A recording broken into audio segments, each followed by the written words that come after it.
Mommy, my tummy is paining me, my tummy hurts. We hear this a lot from our children. Yes, mommies, today I'm discussing an important topic, recurrent abdominal pain in children.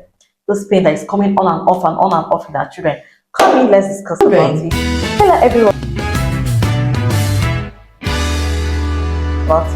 Hello everyone, this is Case Canals with Dr. Ivy and Dr. Ezoma Ifoma, and I'm always here and will always be here for you to walk this path of motherhood with you. And if you have any question, please put it in the comment section. I'll be glad to answer it. Please do subscribe, like, share.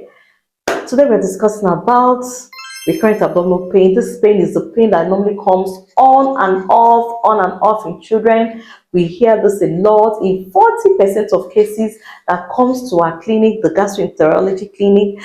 This is major complaint that we hear from our patients.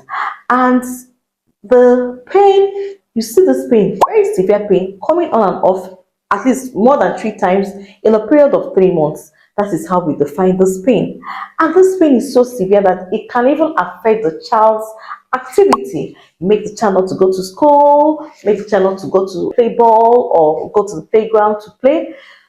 The thing about this thing is that in 85% of cases, we don't even know the cause. We'll do all investigations and will not find the cause. And this is really common between the ages of 5 to 15 years.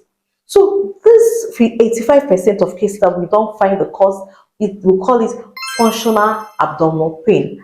And this is as a result of miscommunication between the gut and the brain. So we call it gut-brain disorder, where the gut involves the gastrointestinal tract, the stomach, the intestine. It will be telling the brain that there's a problem, but however, there's no problem within the gut. It's just a miscommunication, So in 10% of cases, we'll find the causes. And what could be the causes of those 10% of all the complaints you normally hear from children? Pain. It's only 10% that there might be something wrong. And what are the things that could cause them? It could be due to urinary tract infection, it could be due to some surgical emergency like appendicitis, and it could be due to some food allergy. Food allergies is even very common. It could be due to something called inflammatory bowel disease. This is the things that can cause celiac disease, some of the food allergy, food intolerance. These are the things that can cause recurrent abdominal pain. And that is when we now, from investigations, will find out that there's some problem, there's something wrong. It could be due to some parasitic infection or as small as diabetes, when it is not diagnosed on time. So there are some cases or some time when we hear recurrent abdominal pain, or when our children complain of this abdominal pain, that we take very serious and we call them the alarm symptoms. So what are the symptoms that when we hear, quickly run to the hospital? One is when the child is having weight loss, when the child is having chronic diarrhea, or maybe chronic constipation, or when there's blood in the stool, or when the child is having unexplained weight loss. Then when the child is vomiting, excessive vomiting. When this happens, please, it's something we should take serious. It's not amongst the 85% I would say there's nothing wrong. That means there must be something wrong, and we need to deeply investigate. And when you get to the hospital, look at the stool, look at the urine, we'll do scan, look at the blood. We need to find out what the cause is, and based on the cause, we treat.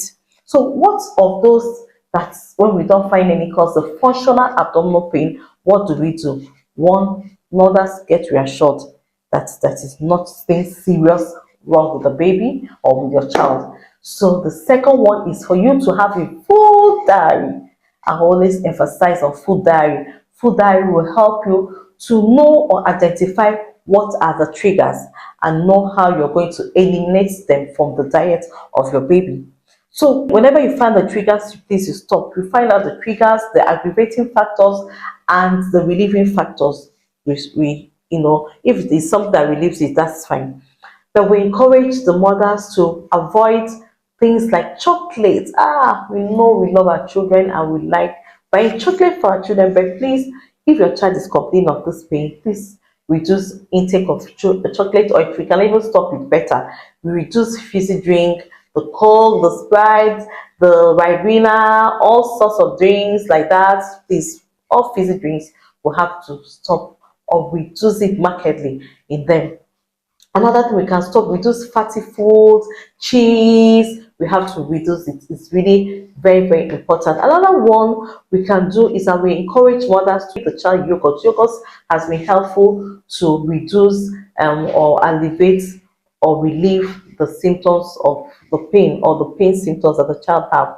Yogurt is very good, and because it has a lot of probiotics. Probiotics are those bacteria that are healthy, that when you or food that contains some bacteria, healthy bacteria, that helps in the maintenance of the gut environment within the stomach. So the probiotics is really very good. They're healthy bacteria that helps in maintaining the gut environment, and this will aid in digestion of food. So when you give your child probiotics, food that contains probiotics like yogurt, pap, is really good. Even dawa is also very, very good.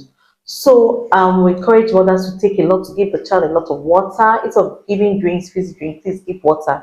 Then also give bland diets. That bland diet is also very helpful in children that have recurrent abdominal pain. Like bland diets like the banana, the rice, toast. These are foods that are low in fiber and also that is also low in fat. So these are very, very, very important. So another one is we have to ensure that we give the child a lot of fruits and vegetables. Fruits and vegetables is very good. And sometimes one bath or just massage, when the pain is so much, you can use a warm towel to massage the tummy. It relieves the symptom. Peppermint has also been noted to be very, very good. And also, if you have any food that have lactose intolerance or they can't tolerate some food, please, we need to also stop it.